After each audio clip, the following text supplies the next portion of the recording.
તમને બતાવવાની ઈચ્છા થાય કે તમે કેવું સમજ્યા છો, તો તમને જ્યારે આપણે ફરી મળીશું ત્યારે વિડીયો પણ બતાવીશું, તો જેથી કરીને જે લોકો જોડાયેલા નથી એ લોકોને પણ ખબર પડે કે આપણે ઓનલાઈન ટીચિંગ કર્યું છે અને એમાં આ પ્રકારે થોડીક વાતો કરેલી છે.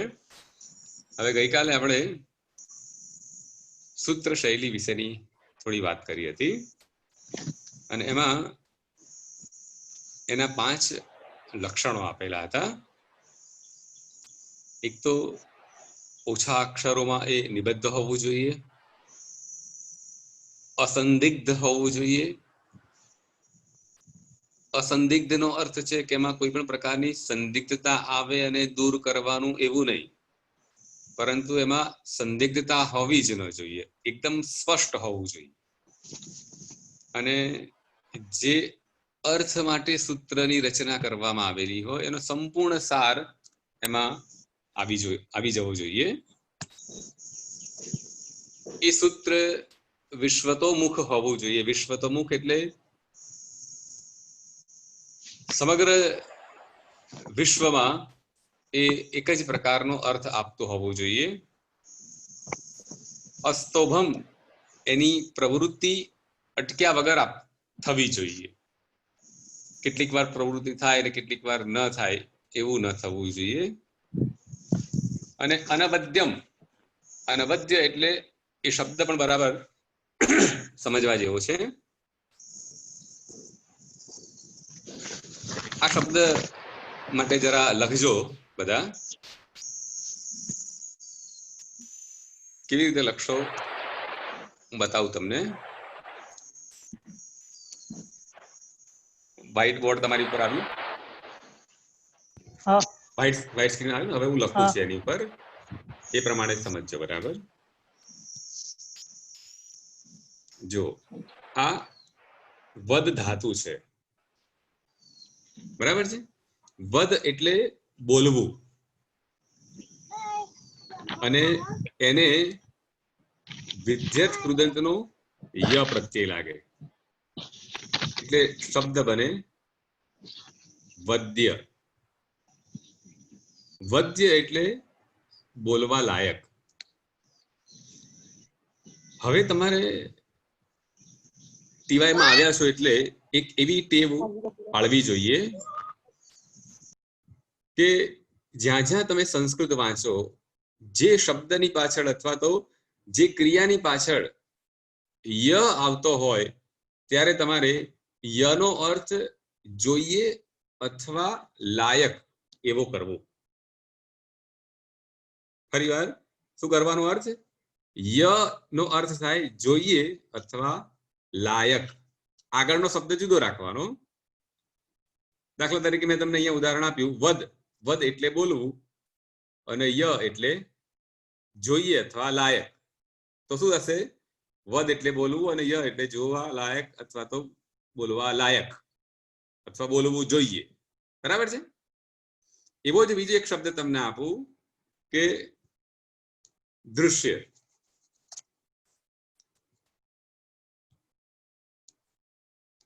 દૃશ ધાતુ એટલે જોવું, એને ય લગાવીશું એટલે શું બનશે? દૃશ્ય શબ્દ બનશે. એટલે દૃશ્ય કોને કહેવાય? કે જે જોવા લાયક હોય એને દૃશ્ય કહેવાય. ક્લિયર? બીજો શબ્દ ખાદ ધાતુ છે. હવે એમાંથી શબ્દ બનાવો, ય લાગીને પ્રત્યય બને. શું બને? બોલો કોઈક એક જણ.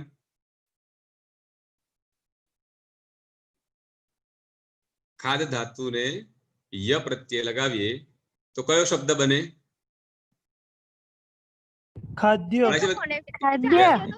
Yes, very good, very good. ખાદ્ય બને. બરાબર છે. ખાદ્ય એટલે ખાવા લાયક થયું. લખેલું હોય છે કે ખાદ્ય પદાર્થો અથવા તો અખાદ્ય પદાર્થો, ભક્ષ્ય પદાર્થો, અભક્ષ્ય પદાર્થો. શ્રુ એટલે સાંભળવું અને શ્રવ્ય એટલે સાંભળવા લાયક. પઠ એટલે ભણવું અને પાઠ્ય એટલે ભણવા લાયક. ભણવા લાયક શું હોય? પુસ્તકો હોય. તમારા પુસ્તકોનું નામ શું હોય છે? પાઠ્ય પુસ્તક. બરાબર સમજાયું? હવે તો કેવા પુસ્તકો છે? તો કે ભણવા લાયક પુસ્તકો.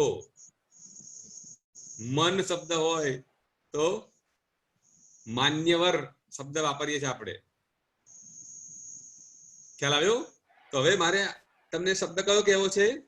જ્યાં જ્યાં હવે ય શબ્દ આવે કોઈ પણ ક્રિયાની પાછળ ય આવે ત્યારે તમારે એનો અર્થ શું કરવાનો?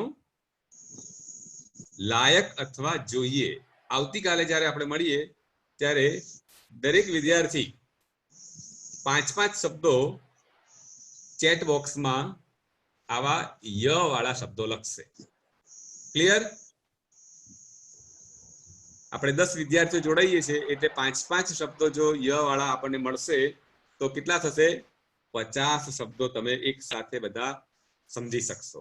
અને ક્યાં મળશે? તો તમારી કોઈ પણ સંસ્કૃતની ચોપડીમાં તમને મળી જશે અથવા વ્યવહારની ભાષામાં તમે જ્યાં જ્યાં બોલો છો એ શબ્દને બનાવી પણ શકશો. મેં તમને ઉદાહરણ આપ્યા, એવા અનેક ઉદાહરણ તમે ચોપડી વાંચશો. ખાલી તમારી નજર ક્યાં રાખવાની છે? ફક્ત ને ફક્ત પાછળ ય આવવો જોઈએ. જે કોઈ શબ્દની પાછળ ય આવતો હોય તમારે એનો અર્થ કરી અને મૂકી દેવાના. ક્લિયર? આવતીકાલનું લેસન તમારા માટે અત્યારે તૈયાર થઈ ગયું. તમારે 5-5 શબ્દો ચેટ બોક્સમાં સંસ્કૃતમાં લખવાના રહેશે. ઓકે? હવે વાત કરતા હતા આપણે શેની? વદની વાત કરતા હતા. તો વદ એટલે બોલવું અને વદ્ય એટલે બોલવા લાયક. બોલવા લાયક એટલે વખાણવા લાયક. અને એની આગળ અ લગાવો એટલે વખાણવા લાયક ન હોય તેવું, એટલે કે નિંદાને પાત્ર. જો સંસ્કૃતની આ મહાનતા અથવા તેની ગરિમા કેવી રીતે વધે છે એ શબ્દ તમે જોજો. અવદ્ય એટલે વખાણવા લાયક ન હોય તેવું. હવે એની આગળ બીજો એક અન લાગે એટલે કે વખાણવા લાયક ન હોય તેવું નહીં, એટલે ફરી પાછું શું થઈ ગયું? વખાણવા લાયક. એટલે આખો શબ્દ કેવો બને? અનવદ્ય. પડી ખબર? હવે સૂત્રમાં કયો શબ્દ મૂકેલો છે? આપણે સૂત્રમાં કયો મૂકેલો છે શબ્દ? પાવરપોઈન્ટ પ્રેઝન્ટેશનમાં આપણે કયો શબ્દ મૂકેલો છે? હમણાં જ આપણે તમને સમજાયો. અનવદ્ય શબ્દ છે. બરાબર છે? તો હવે અનવદ્યનો અર્થ ખબર પડી ગઈ કે જે નિંદાને પાત્ર ન હોય તેવું, એટલે નિર્દોષ એવો અર્થ એનો થયો. આ શબ્દ મેં તમને અત્યારે કેમ સમજાવ્યો? સંજ્ઞા પ્રકરણમાં એને કોઈ લેવા દેવા નથી, પરંતુ હવે ટીવાયમાં તમે સંસ્કૃતના વિદ્યાર્થી તરીકે જોડાયા છો. હવે તમારામાં એક ગંભીરતા આવવી જોઈએ અભ્યાસ માટેની. કેવી ગંભીરતા? કે તમે ગંભીર તો છો જ બધા વિદ્યાર્થીઓ, પરંતુ હવે તમારામાં એ પ્રકારની ગંભીરતા આવી જોઈએ કે ધીમે ધીમે હવે આપણે વિષય તરફ આગળ વધવાનું છે. કોલેજમાં અનેક પ્રવૃત્તિઓ થશે, અનેક પ્રવૃત્તિઓમાં ભાગ પણ લેવાનો, પણ હવે વિષયના ભોગે ભાગ લેતા પહેલા વિચાર કરવાનો. તમારે એક વિચાર કરવાનો કે મારે શું મારો અભ્યાસ અથવા તો મારું વ્યાકરણમાં એવું છે કે જ્યાં સુધી તમે મારું એક વ્યાખ્યાન નહીં સાંભળો ત્યાં સુધી તમે એમાં બરાબર ગતિ નહીં કરી શકો. ગમે તેટલો હોશિયાર વિદ્યાર્થી હશે તો પણ સંજ્ઞા પ્રકરણ એ જાતે વાંચવાનો કે સમજવાનો વિષય જરા પણ નથી. લેક્ચર ભર્યા પછી તમે સરળતાથી એમાં ગતિ કરી શકશો. પછી તમારું કામ આવે છે મોઢે રાખવું, વારંવાર સમજવું. કોઈ પણ પ્રશ્ન તમને સૂજે કે ગયા લેક્ચરમાં તમને આ સમજાયું નથી તો તમારે મને એ પ્રશ્ન બીજા દિવસે પૂછી લેવાનો, લખી રાખવાનો કે આ શબ્દ મારે, આ પ્રશ્ન મારે કાલે પૂછવાનો છે. એટલે જેથી કરીને આપણે હવે જ્યારે પણ આપણી ગૂગલ માઇક્રોસોફ્ટ ટીમમાં વ્યાખ્યાનો શરૂ થશે ત્યારે આપણે આ પદ્ધતિથી અભ્યાસ કરીશું કે શરૂઆતની 5 મિનિટ, અને એમાં તમામ વિદ્યાર્થી મિત્રોએ સમયસર હાજર થઈ જવા.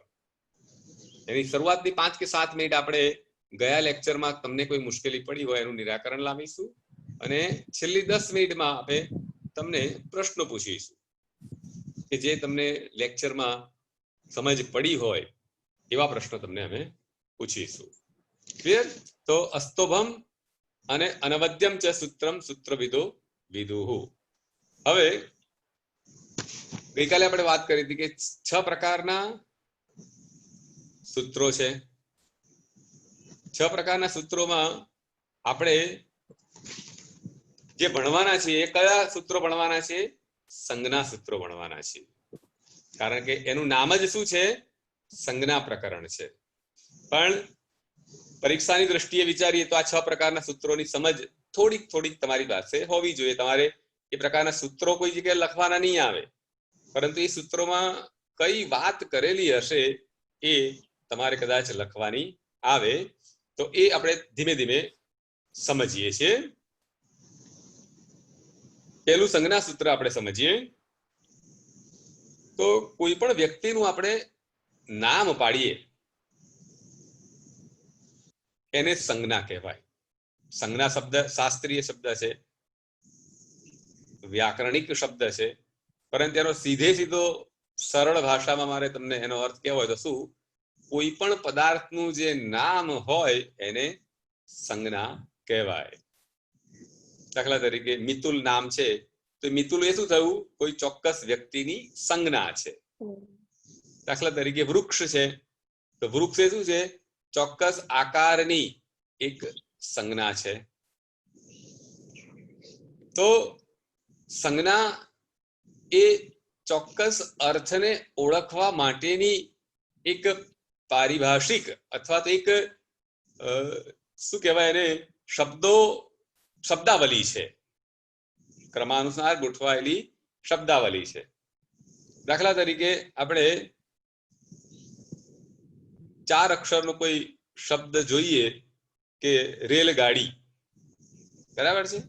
રેલગાડી શબ્દ છે એ બોલતાની સાથે જ આપણને એનો આકાર, એનું કદ, એની સંરચના, એનું પ્રયોજન, એમાં કેવી રીતે ટિકિટ લેવી, કેવી રીતે બેસાય, એ તમામ વસ્તુઓ તમે વિચાર કરો કેટલા બધા અર્થ આ રેલગાડી શબ્દમાં જ પડેલા છે.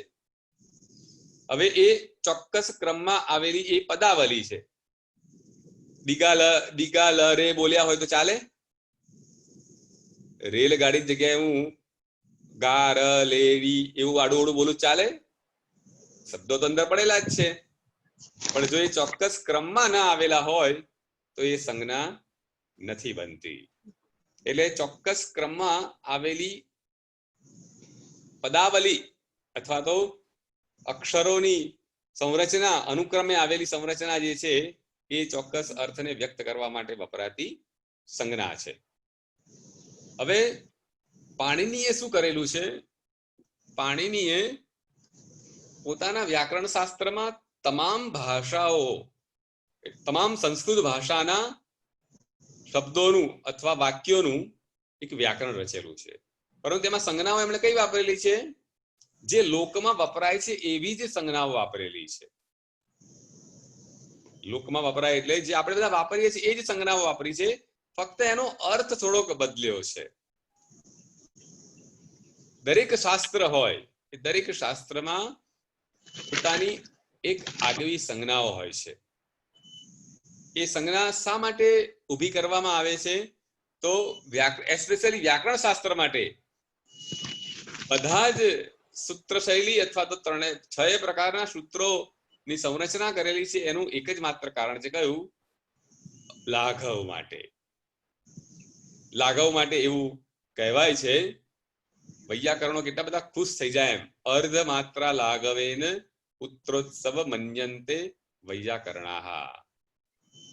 જો એ સૂત્રો લખતા એમ થાય એમને કે મારે 2 અક્ષરની જગ્યાએ 1.5 અક્ષર જ હું લખીશ તો પણ અર્થબોધ થશે, તો એ લોકોને પોતાના ઘેર જાણે કે પુત્ર જન્મનો આનંદ થયો હોય એવો ઉત્સવ એ લોકો મનાવતા. કારણ કે સંપૂર્ણ વ્યાકરણ જે લખાયેલું છે એ લાઘવપૂર્ણ શૈલીમાં લખાયું છે. લાઘવપૂર્ણ 4000 સૂત્રો, 3996 સૂત્રો છે, પણ તમે જોવા જાઓ તે 25 પાનાની ચોપડીમાં આવી જાય, પણ એ સૂત્રોનો અર્થ કરવા માટે હજારો ગ્રંથો લખાયા છે.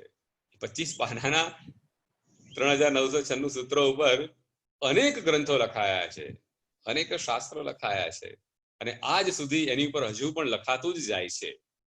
એટલું બધું ગૂઢ શૈલીમાં પાણીની, સરળ કહી તો સરળ શૈલી છે, અને સરળની સાથે સાથે એમાં અનેક અર્થો છુપાયેલા છે.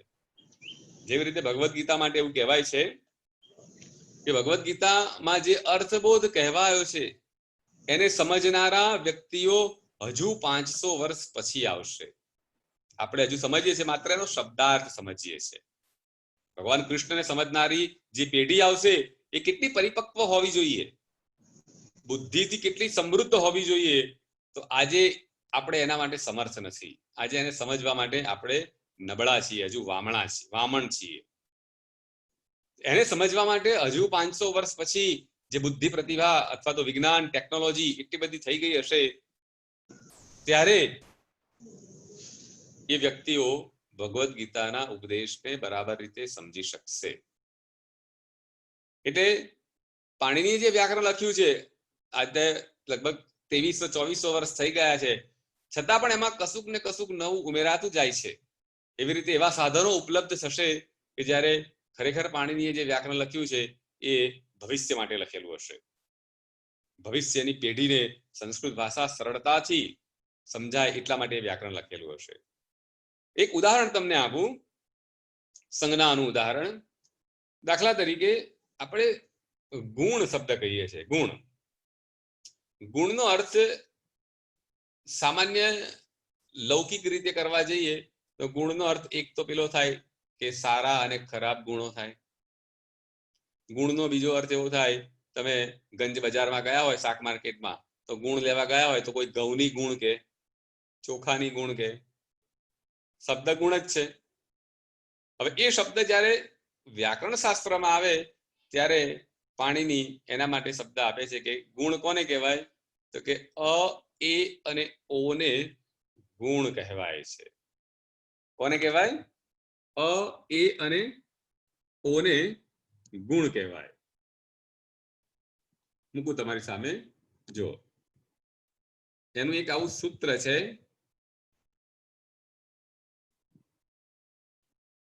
અદેંગ ગુણઃ,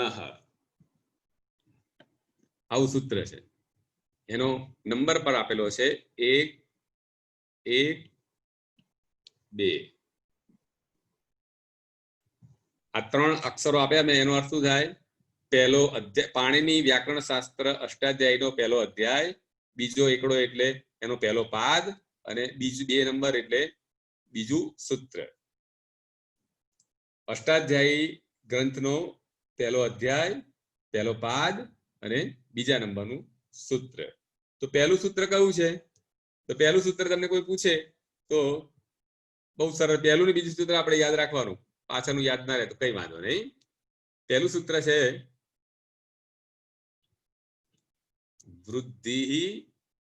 વૃદ્ધિ રાદૈચ. એનો નંબર કયો છે? 1, 1, 1. વૃદ્ધિ રાદૈચ. રાદૈચ એટલે આદૈચ, આ ઐ અને આ ઐ અને ઔ, આ ઔ અને ઐચ. તો ગુણ માટે કઈ સંજ્ઞા કરી આપણે? અ, એ અને આ ઓ. આ ત્રણની કઈ સંજ્ઞા થાય છે? ગુણ સંજ્ઞા થાય છે. હવે આ સંજ્ઞાનું ફળ શું છે? સંસ્કૃત વ્યાકરણ શાસ્ત્રમાં જ્યારે કોઈ પણ સંજ્ઞા આપવામાં આવે ત્યારે એવું કહેવાય છે કે યાયા સંજ્ઞા સાસા ફલવતી. જે સંજ્ઞાઓ નવી આપવામાં આવે છે તો એનું ચોક્કસ ફળ હોય છે. ફળ હોય છે એટલે એનો કોઈક અર્થ હોય છે. તો ગુણ સંજ્ઞા આપી તો એનું ફળ શું છે? તો જ્યારે પાણીની પોતાના સૂત્રોમાં ગુણ શબ્દ લખશે ત્યારે તમારે ત્યાં ગુણનો અર્થ શું કરવાનો છે? ગુણનો અર્થ અ, એ અને ઓ કરવાનો છે. સમજાયું? ગુણનો અર્થ શું કરવાનો છે?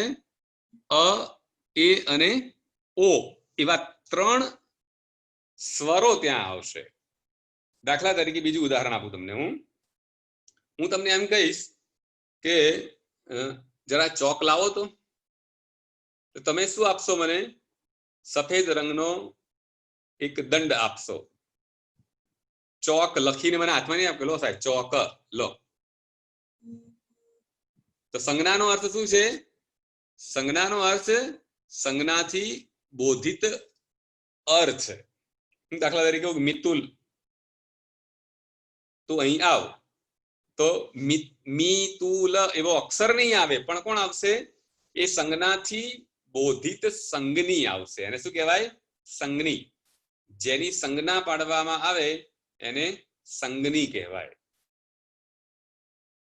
એટલે શાસ્ત્રમાં જ્યારે જ્યારે આવી સંજ્ઞાઓ કહેવામાં આવે ત્યારે એ સંજ્ઞાથી બોધિત સંજ્ઞીઓ ઉપર કામ થશે.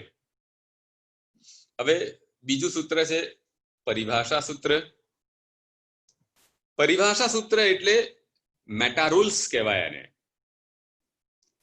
મેટા રૂલ્સ એટલે પરિભાષા માટે એવું કહેવાય છે કે એક દેશસ્થ સર્વમ શાસ્ત્રમ અભિજ્વલયતિ પ્રદીપવત. મહાભાષ્યકારે આવું વાક્ય કહેલું છે કે પરિભાષા સૂત્ર એ એક જ જગ્યાએ રહેતું હોય, પરંતુ આખા શાસ્ત્રમાં એટલે કે આખા અષ્ટાધ્યાયીમાં એનો અર્થ આપતો હોય. એ સૂત્ર માટેનું સૂત્ર છે. કોઈક સૂત્ર તમારે વાંચવાનું હોય તો આ કેવી રીતે વાંચવાનું છે એની ગાઈડલાઈન આપનારું આ સૂત્ર છે. કોઈક પુસ્તક હોય, એ પુસ્તકની પ્રસ્તાવનામાં તમે વાંચો ને, તો એ પ્રસ્તાવનાથી ઉપરથી ખબર પડી જાય તમને કે આ ગ્રંથમાં શું શું લખેલું છે અને કેવી રીતે લખેલું છે. જે પ્રાચીન હવેના પુસ્તકોમાં નથી આવતું, પણ પ્રાચીન જે જૂના પુસ્તકો હતા એમાં આગળ એક સંક્ષેપીકરણ, સંક્ષિપ્ત પરિભાષાઓના એક પેજ આવતું કે આ જગ્યાએ મેં સંક્ષિપ્ત અક્ષરો વાપર્યા છે, એનો અર્થ શું થાય. દાખલા તરીકે ભારતીય સંસ્કૃતિ લખ્યું હોય, પરંતુ બધી જગ્યાએ ભારતીય સંસ્કૃતિ ના લખે. શું લખે? ભા ડોટ કરી સ લખે. એવી સંજ્ઞાઓનું એક પેજ એ લોકો આપતા કે અમે આ શોર્ટ સંજ્ઞાઓ આવી રીતે વાપરેલી છે. એવી રીતે પરિભાષા સૂત્ર શું કામ કરે છે કે 4000 સૂત્રોમાં કેટલાક વિધિ સૂત્રો છે, નિયમ સૂત્રો છે. તો આ બધા સૂત્રોને તમારે કેવી રીતે વાંચવાના છે. એક ઉદાહરણ નાનકડું તમને આપું. વિભક્તિઓ તમે ભણ્યા નથી, પણ વિભક્તિ જ્યારે ભણશો, 7 વિભક્તિઓ ભણશો, ત્યારે એ દરેક વિભક્તિના ચોક્કસ અર્થ છે. એક સામાન્ય ઉદાહરણ આપું એટલે તમને તરત સમજાઈ જશે. દાખલા તરીકે રામસ્ય પત્ની, આનો અર્થ શું થાય કે રામની પત્ની. તો રામસ્ય શબ્દમાં ષષ્ઠી વિભક્તિ વાપરેલી છે, તેનો અર્થ શું કરવાનો છે? આપણે સંબંધ એવો અર્થ કરવાનો છે, ત્યાં ની એવો અર્થ કરવાનો છે.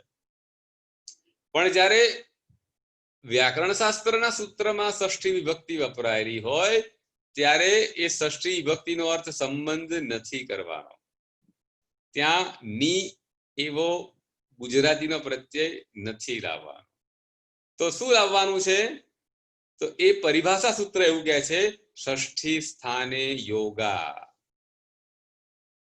એટલે કે જ્યાં જ્યાં પાણીની પોતે જ સૂત્ર લખે છે, રિયો પરિભાષા સૂત્ર, કે હું જ્યારે જ્યારે આ ષષ્ઠી વિભક્તિનો પ્રયોગ કરું ત્યારે તમારે એ ષષ્ઠી શબ્દ ષષ્ઠ્યાંત પદની પાછળ સ્થાને એવો શબ્દ ઉમેરી દેવાનો.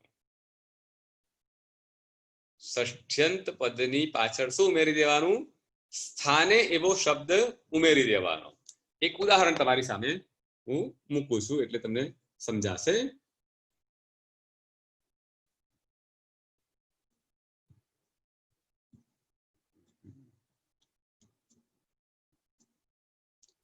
ક્યાં ગઈ ઝૂમ?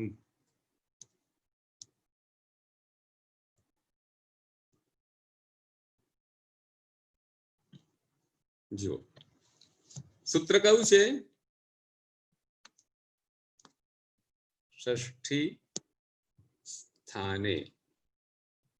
આવું છે કે જ્યારે જ્યારે હું ષષ્ઠી વિભક્તિ વાપરું ત્યારે તમારે ષષ્ઠી શબ્દની પાછળ શું કરવાનું છે? સ્થાને એવો શબ્દ મૂકી દેવાનો. એક ઉદાહરણ તમને આપું. સંધિ પ્રકરણમાં એક સૂત્ર છે, ઈકો યણચી. આવું સૂત્ર છે. આ સૂત્ર અત્યારે સમજવું નથી, પણ આમાં ઈકહ શબ્દ જે છે, આ ઈકહ એમાં કઈ વિભક્તિ છે? એમાં છઠ્ઠી વિભક્તિ છે. તો ઈકની, જેવું મેં રામસ્ય કહ્યું હતું ને, રામસ્ય પત્ની, ત્યાં શું અર્થ કર્યો હતો કે રામની પત્ની. તો ભાઈ અહીંયા ઈક શબ્દ એમાં ષષ્ઠી વિભક્તિ છે, તો ઈકની યણ અચી કરવું એવો અર્થ કરવાનો? તો કે ના, એવો અર્થ નથી કરવાનો. તમારે કયો અર્થ કરવાનો છે? તમારે ઈકનો પાછળ શું ઈક ડાયરેક્ટ એકલો નથી લેવાનો, પણ શું લેવાનું છે? એમાં તમારે મૂકવાનું છે ઈકહ પછી એક નવો શબ્દ ઉમેરી દેવાનો. કયો ઉમેરવાનો? ઈકહ સ્થાને. એટલે શું અર્થ થશે? ઈકના સ્થાને યણ થાય છે, આવો અર્થ થશે. એટલે જ્યારે જ્યારે પાણીની પોતાના સૂત્રોમાં ષષ્ઠી વિભક્તિનો પ્રયોગ કરશે ત્યારે તમારે એ ષષ્ઠી વિભક્ત્યંત પદની પાછળ સ્થાને એવો વધારાનો શબ્દ મૂકી દેવાનો. હવે આ કોણે સમજાવ્યું આપણને? આ આપણને સમજાવ્યું કોણે? પરિભાષા સૂત્રએ સમજાવ્યું. સંજ્ઞા સૂત્ર શું કરતું હતું? અ, એ અને ઓ ની ગુણ સંજ્ઞા થાય છે એવું કહેતું હતું. પરિભાષા સૂત્ર શું કહે છે કે કોઈ ઈક યણચી સૂત્ર છે કેવી રીતે વાંચવું એવું શીખવાડે છે. ઈકો યણચીનો અર્થ કરતા નથી શીખવાડતું, પણ ઈક યણચી કેવી રીતે વાંચવું, એનો અર્થ કેવી રીતે કરવો એ શીખવાડે છે. ક્લિયર થઈ ગયું? બરાબર. પરિભાષા સૂત્ર શું કરે છે? સૂત્રનો અર્થ કરવા માટેનું સૂત્ર એટલે પરિભાષા સૂત્ર. હવે ત્રીજું સૂત્ર આવે છે વિધિ સૂત્ર. તો વિધિ સૂત્ર શું કરે છે? જેવી રીતે યજ્ઞનો વિધિ કરવાનો હોય, યજમાન બેઠા હોય ત્યારે બ્રાહ્મણ કહે ને, આ લાવો, પેલું લાવો, આમ નાખો, ઘી નાખો, જવ નાખો, મંત્ર બોલો.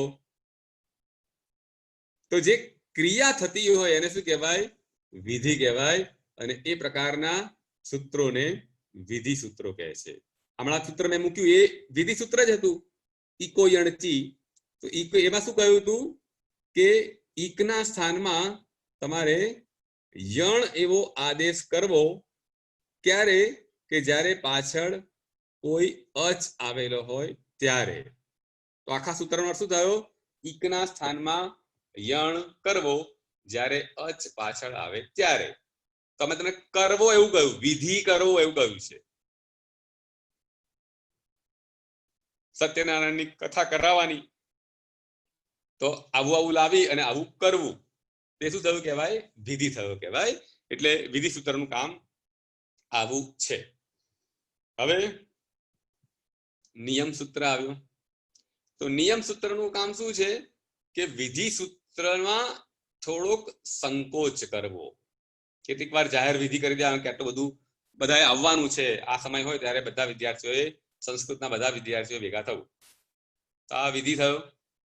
પણ પછી ખબર પડે કે ના, આપણે બધા વિદ્યાર્થીઓ નથી બોલાવાના, આપણે ખાલી ટીવાયના વિદ્યાર્થીઓને બોલાવવા છે. તો ત્યાં નિયમ આવે કે સંસ્કૃતના ટીવાયના વિદ્યાર્થીઓએ આવવું. તો શું થશે? અમુક જણની બાદબાકી થઈ ગઈ, એટલે સંકોચ થયો. વિધિમાં શું કરવામાં આવ્યું? સંકોચ કરવામાં આવ્યો, અમુકની બાદબાકી કરવામાં આવી. તો એ સૂત્ર શું કહેવાય? નિયમ. નિયમિત કરવું, સંકોચન કરવું એટલે નિયમ સૂત્ર આવે છે. અતિદેશ સૂત્ર. અતિદેશ સૂત્રનું કામ શું છે? જેવી રીતે વિધિ સૂત્રમાં સંકોચ કરવાનો આવે એવી રીતે વિધિ સૂત્રનો ક્યારેક વિસ્તાર પણ કરવાનો થાય. એકવાર વિધિ જાહેર કરી દીધો તો હવે થોડાક અંદર ઉમેરવાના રહી ગયા છે, તો એને એડ કરી લો. એડ કરવા માટે અતિદેશ, જે વિધિ જેના માટે કહેલો હોય એના કરતા વધારે પ્રદેશને લાગુ પાડવાનો અથવા તો વધારે અર્થને લાગુ પાડવાનો થતો હોય તો એને અતિદેશ સૂત્ર કહેવાય છે. અને છેલ્લું સૂત્ર છે અધિકાર સૂત્ર. આ અધિકાર સૂત્ર શું કામ કરે છે? અધિકાર સૂત્ર એ આખા અધ્યાય સુધી એનો અર્થ આપતું હોય છે, અથવા તો આખા પાદ સુધી અર્થ આપતું હોય છે, અથવા તો 2-3 અધ્યાય સુધી એનું કામ ચાલતું હોય છે. અધિકાર સૂત્ર એક શબ્દનો કે આખા સૂત્રનો પાછળના આવતા સૂત્રોમાં અધિકાર સૂચવે છે. અને એ અધિકાર સૂચવવા માટે એ જે તે સૂત્રની ઉપર એક સ્વરિત સ્વરનું નિશાન કરી દે છે. અધિકાર સૂત્ર એટલે દાખલા તરીકે એક ઉદાહરણ તમને આપું. વ્યવસ્થા સૂચવે કે આટલું આટલું કરી દેવું, મોટી મોટી વ્યવસ્થા સૂચવે, એ સૂચવવા માટે અધિકાર સૂત્ર આવે છે. કારક પ્રકરણમાં આપણે સેમેસ્ટર 6 માં કારક પ્રકરણ ભણવાના છે. એમાં એક સૂત્ર આવેલું છે કારકે. 1-4-23 નંબરનું સૂત્ર છે, પહેલો અધ્યાય, ચોથો પાદ, અને એનું 23 નંબરનું સૂત્ર છે. એ સૂત્ર અધિકાર સૂત્ર છે. તો હવે 1-4-23 થી 24 થી શરૂ કરીને 1-4-54 નંબરના સૂત્રો સુધી 30 સૂત્રોમાં કારક શબ્દનો અધિકાર ચાલશે. અધિકાર ચાલશે એટલે શું? કારક, દરેક સૂત્રમાં તમારે કારક, કારકે, કારકે, કારકે એવો શબ્દ ઉમેરી દેવાનો. તમે વિચાર કરો, જો આ ફરી લાગુ થયું, જે જગ્યાએ આ 6 પ્રકારના સૂત્રોની જે સંરચના કરવામાં આવી છે એનું એકમાત્ર કારણ કયું છે? લાઘવથી વ્યાકરણ રજૂ કરવું છે. બધા સૂત્રો તમે જો પરિભાષા સૂત્ર હોય તો એક જ જગ્યાએ રહી અને આખા શાસ્ત્રને એ અર્થ આપે છે. નહીતર શું થાય?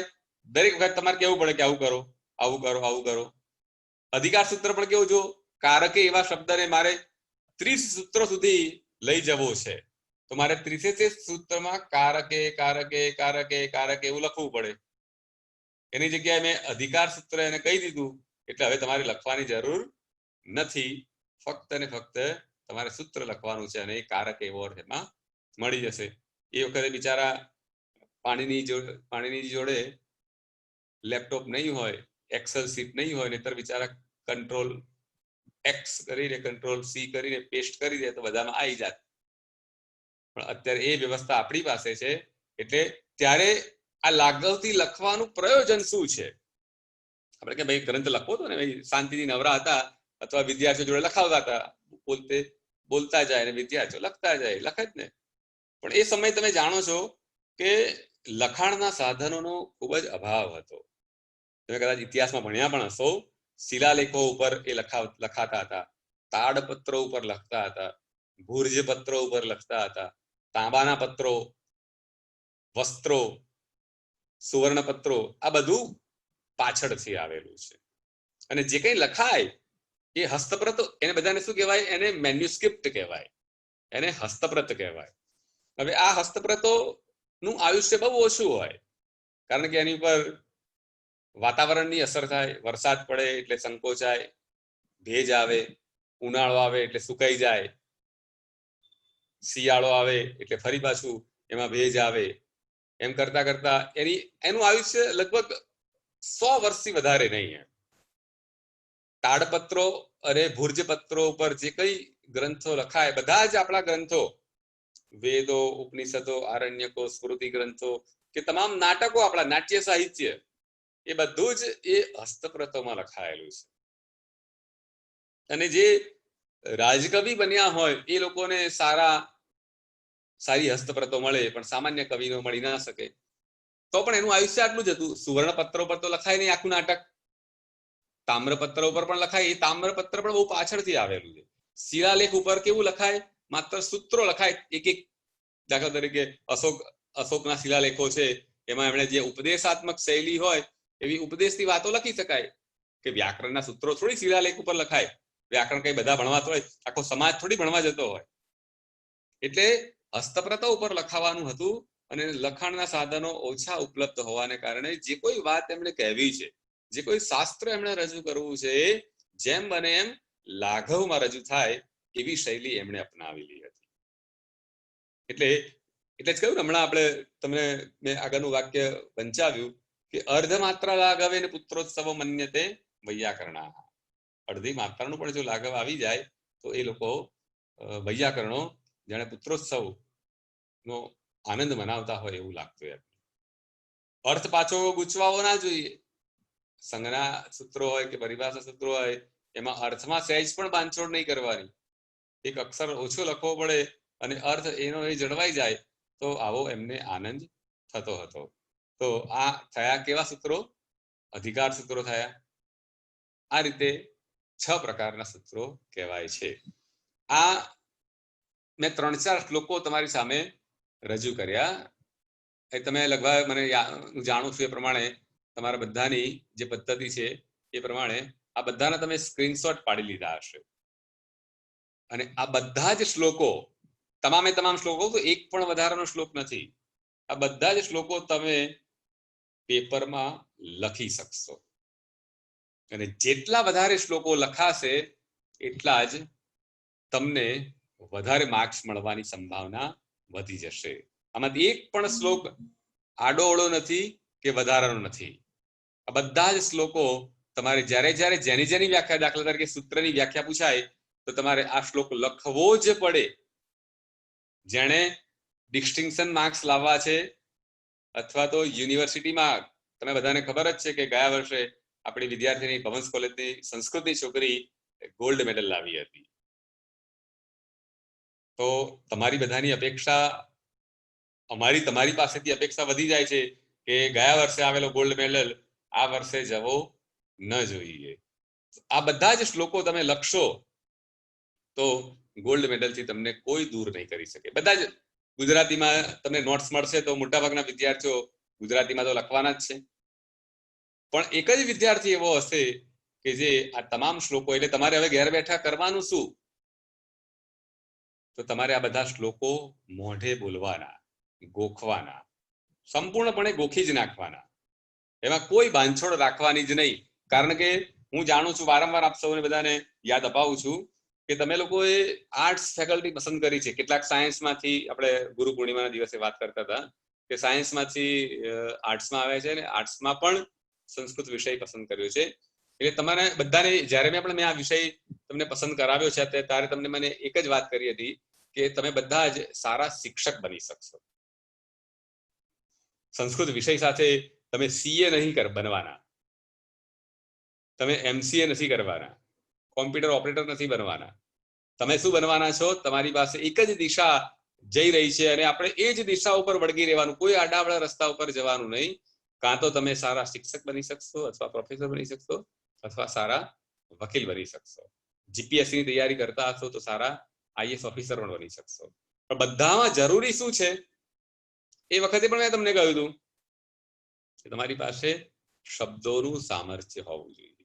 આ બધા જ શ્લોકો તમને મોઢે હશે, સરળ રીતે તમે બોલી શકતા હશો તો તમામ જગ્યાએ તમે એનો ઉપયોગ કરી શકશો. બરાબર છે? તો આ શ્લોક પણ થઈ ગયો. સંજ્ઞા ચ પરિભાષા. જ્યારે સૂત્રની વ્યાખ્યા પૂછાય કે સૂત્રનું લક્ષણ આપો તો શું કરવાનું? પહેલો આ શ્લોક લખવાનો, પછી એનું ગુજરાતી લખવાનું, આટલા લક્ષણો છે એમાં, પછી એના પ્રકારો લખવાના.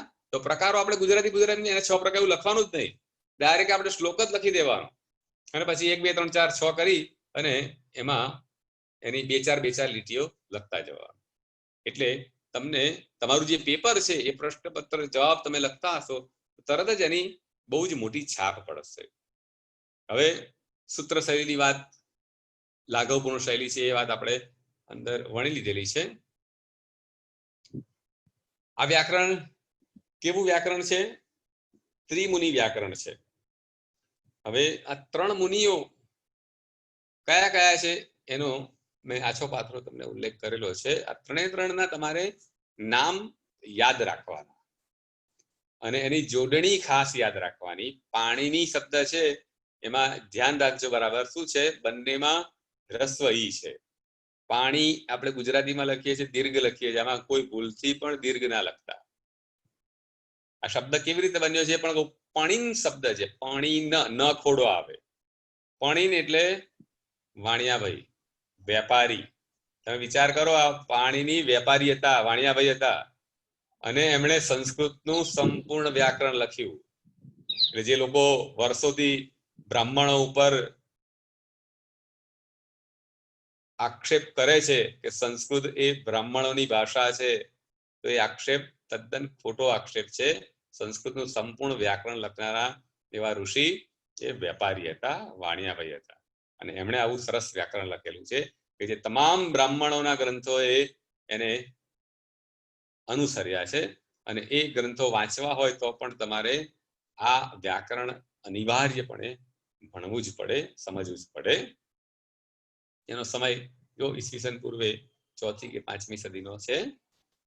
પછી એમના 150 વર્ષ પછી કાત્યાયન મુનિ થઈ ગયા. એ કાત્યાયન મુનિનો સમય ઈસવીસન પૂર્વે 3જી સદી છે. અને એમના 150 વર્ષ પછી પતંજલિ મુનિ થઈ ગયા કે જેમનો સમય ઈસવીસન 150 થી 200 છે. પેલા ઈસવીસન પૂર્વે અને આ ઈસવીસનની 150 થી 200 સમય ગણાય છે. હવે આ બંને મુનિઓએ શું કર્યું? આપણે ગઈકાલે થોડી વાત કરી હતી પાણીની મુનિ વિશેની, કે પાણીની મુનિ માટે એવું કહેવાય છે કે સિંહાવલોકિતમ છે, સિંહનો અવતાર હતા. અથવા તો બંને કાત્યાયન બંને સાથે, તમે જો બંને વચ્ચે સમયગાળો કેટલો બધો ભિન્ન છે, છતાં પણ આવી કથાઓ, દંતકથાઓ વણી લેવાતી હોય છે. એમણે ગુરુથી ગુસ્સે થઈ અને વર્ષ નામના ગુરુ હતા એમના, બંને પાણીની અને કાત્યાયનને ભણાવનારા વર્ષ નામના ગુરુ, કન્યાને પરણાવી દીધી અને ગુસ્સે થઈ પાણીની તપસ્યા કરવા લાગ્યા. શંકરજી પ્રસન્ન થયા, તાંડવ નૃત્ય કર્યું અને એમાંથી 14 માહેશ્વર સૂત્રો પ્રગટ્યા. હવે બીજા બે મુનિની જે વાત છે એ વાત આપણે આવતીકાલે કરીશું. અને આજે જે આપણે અભ્યાસ કર્યો એના વિશે હવે આપણે થોડીક ટિપ્પણી કરીશું, અથવા તો તમારો અભિપ્રાય લઈશું. એટલે વારાફરતી બધા બોલો કે તમને ક્યાં મુશ્કેલી પડી અથવા તો શું લાભ થયો. હું નામ બોલું એ પ્રમાણે બધાએ 1-2 શબ્દો બોલવા કે સાહેબ બરાબર બોલ્યા છે, ગમ્યું, આ ગમ્યું નથી, એટલે જેથી કરીને મને ખબર પડે કે બધા ઝૂમ ચાલુ કરીને સુઈ તો નથી ગયા. જે મારામાં ચાર્ટ દેખાય છે એ પ્રમાણે હું બોલું છું. બરાબર? ગોહેલ વિલાસ પોતાનું માઇક ઓન કરી અને બોલશે. હા વિલાસ. હા સર, પ્રથમ સૂત્રમાં થોડી ખબર ના પડી. પ્રથમ સૂત્રમાં થોડી ખબર ના પડી. સંજ્ઞા સૂત્રમાં. હા. હે ને? હા. હવે ઓકે, ચલો. નંદની બોલ. વિલાસ તારું માઇક બંધ કર. નંદની. હા બોલ નંદની. નંદની તારું પેલું વોઇસ સાઈડમાં હોય ને એરો બતા અને ક્લિક કરે એટલે અવાજ સંભળાશે.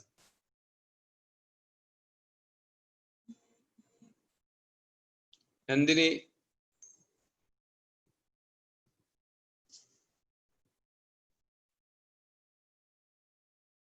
હા બોલ નંદી, અવાજ નથી આવતો તારો. મોબાઈલ પર ક્લિક કરી દે એટલે એરો આવશે વોઇસ નો ડાબી સાઈડ, એને ક્લિક કરો એટલે મોબાઈલ નો વોઇસ સંભળાય. નથી આવતો તારો અવાજ. ઓકે, તું ટ્રાય કર વોઇસ માટેનું. હવે કિસ્મત રાઠોડ, કિસ્મત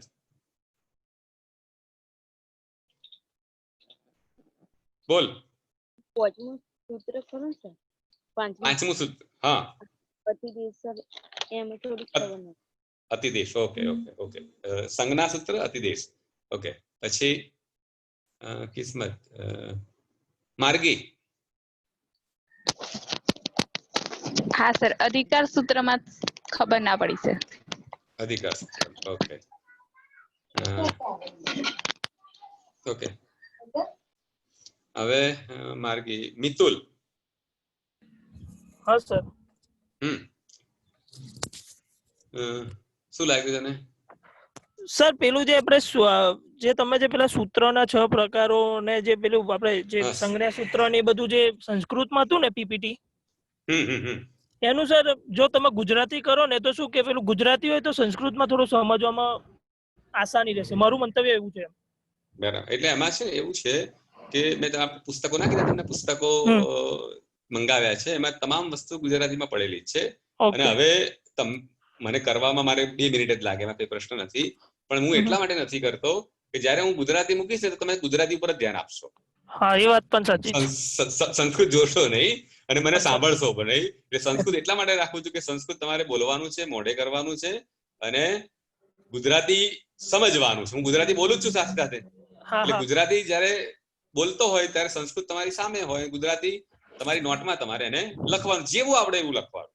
ઓકે સાહેબ, બરાબર છે. આપણે ટેવ પાડવાની છે કે સાહેબ જે બોલે છે એને કોન્સન્ટ્રેટ સાથે લખવાનું છે, આપણે જેવું સમજાય એવું. ઓકે સાહેબ, બરાબર છે. Okay okay, good. Okay, thank you. હવે નંદની આવ્યું તારું અવાજ?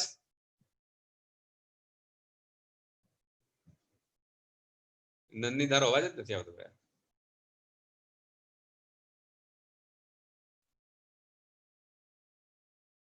લેફ્ટ સાઈડ છે ને, કાં તો માઇક્રો ઇયરફોન કાઢી નાખ, ડાયરેક્ટ રાખ.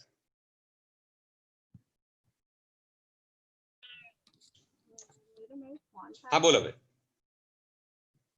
નંદની. ઓકે, નથી આવતો અવાજ એનો, કઈ વાંધો નહીં. માર્ગી આવી ગઈ. હવે રાધિકા. હા, સાંભળ્યું બરાબર શાંતિથી? હા સર. ક્લિયર સાંભળ્યું બરાબર ને? સમજાય છે ને બધું ધીમે ધીમે? હા સર. થોડીક મુશ્કેલી પડશે, ગભરાતા નહીં જરા. થોડીક નહીં પણ આમાં જો હું વ્યાખ્યાન આપું એમાં 10% પણ તમને સમજ પડશે તો ક્લિયર છે, બરાબર છે. 100% સમજ પડવાની સંભાવના બહુ જ ઓછી છે. એટલે 10% પણ સમજ પડે, સમજવાનું કે નહીં બરાબર ચાલીશ આપણે. હવે રંજન, બોલ રંજન. રંજન ને પણ એવું જ છે, માઇક ઓન કરતા નથી આવતું લાગતું લોકોને. તમારો મોબાઈલમાં ખાલી ટચ કરશો ને એટલે લેફ્ટ સાઈડમાં એક એરો આવે છે, એને ક્લિક કરો એટલે એ મોબાઈલ અર્થ શરૂ થઈ જાય. યામિક બોલ. હા સર, આપણે પરિભાષાનું જે સૂત્ર છે ને બીજા નંબરનું, એમાં ખબર ના પડી. પરિભાષા સૂત્ર, ઓકે. હા, એમાં શું કહેવા માંગે છે? ઓકે, સમજાઈ ગયું. સોલંકી હિરલ. હા સર. હા બોલ. કેવું સમજાય છે? હા સર, ખબર પડે. ખ્યાલ આવે છે? વિધિ સૂત્રમાં થોડી મુશ્કેલી. ઓકે. હવે નિધિ. હા સર. જે આપણે ઋષિ મુનિઓનો સમય બોલ્યા ને સર, એમાં મને થોડી ખબર ના પડી, હું એમાં થોડી ગૂંચવાઈ ગઈ. અને સૂત્રોના 6 પ્રકારો છે ને, એ મને લખવાના રહી ગયા ને સમજવાના રહી ગયા છે સર, કારણ કે હું થોડી લેટ જોઈન થઈ.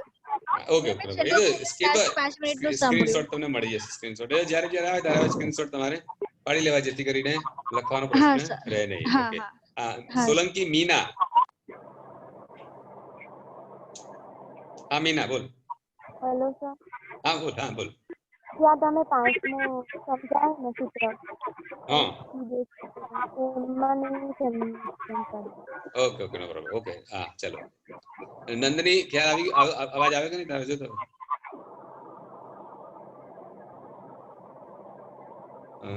નથી આવતો નંદીનો વોઇસ જ. પાછો આજે ગુરુવાર નથી ને? ઓકે, તો ટૂંકમાં બધાને એક સૂત્રમાં ખ્યાલ નથી આવતો.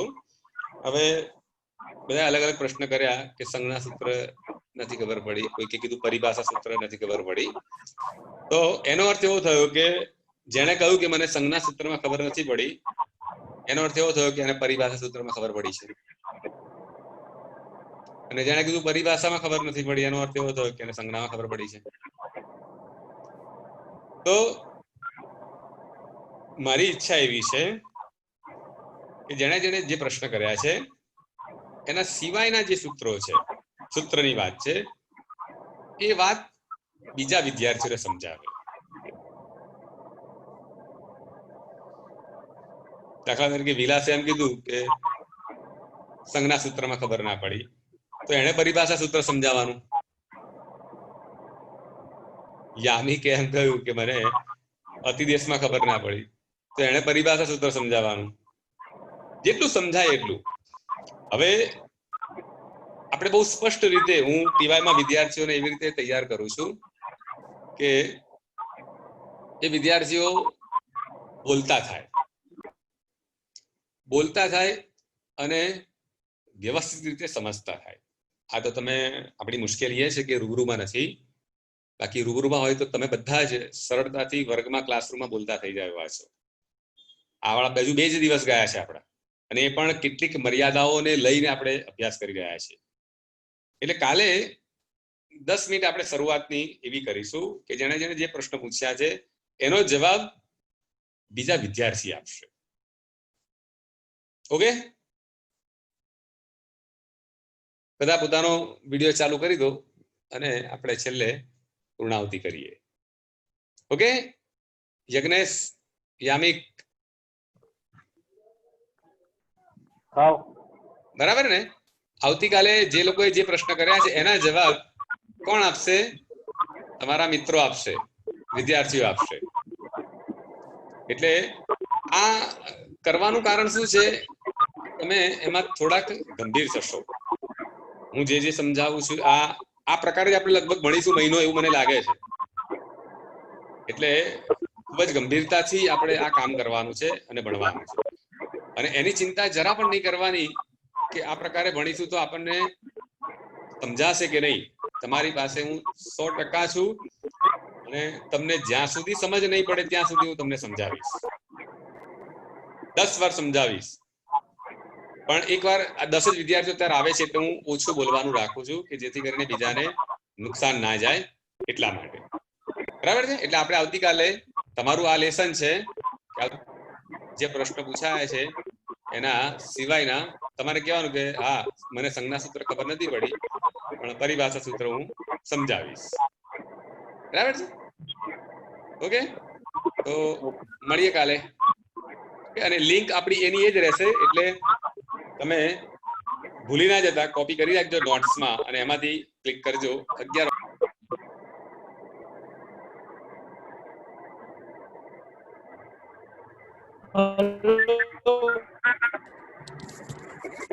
Hello sir. હા બોલો. સર પેલું ચોપડીઓની કાલે આપણે ડિસ્કસ થઈ હતી ને? હા બરાબર છે. ચોપડીની વાત કરી તો સર થોડી જાહેરાત કરી દો ને તમે. જી, મિતુલે વાત કરી કે 900 ની આસપાસ કઈ બુક્સ આવે છે. 915 ની ટોટલ કોસ્ટ થાય છે, પણ પેલું જે ત્યાંથી કુરિયર નો કોસ્ટ મેં હજુ જોઈન્ટ નહીં કર્યું. ના, એ ફ્રીમાં મોકલાવશે. અચ્છા, એવું હોય છે. 10 થી વધારે એને સેટ મંગાવશો તો તમને ફ્રીમાં મોકલી આપશે. એટલે બધા વિદ્યાર્થીઓની અનુકૂળતા, પૈસાની અનુકૂળતા કેવી છે એ પ્રમાણે મિતુલને મેસેજ કરજો. ના લાવવાની તો ના પડી જાય કે મારાથી લવી શકાય એમ નથી, તો જે 4 કે 5 સેટ થાય એ તમે મંગાવી લેજો અને એ પ્રમાણે અભ્યાસ કરજો. બરાબર છે? અને જે વિદ્યાર્થી જોઈન નહીં થતા એ લોકોને પણ મેસેજ કરજો કે આ રીતે પુસ્તક મંગાવ્યા છે. ફરજિયાત નથી પુસ્તક લાવવાની, પણ પુસ્તક લાવશો તો તમને ઘેર બેઠા અત્યારે સરળતાથી એનો અભ્યાસ કરવાની તક મળશે અને બરાબર તમે સમજી શકશો. બધું જ ગુજરાતીમાં લખેલું છે. આ લેક્ચર તમે સાંભળ્યા પછી ગુજરાતીમાં એ પુસ્તક ખોલશો તો તમને સરળતાથી બધું જ સમજાઈ જશે. બરાબર છે? ઓકે ઓકે સર, મળીએ ત્યારે આવતીકાલે. Okay, thank you.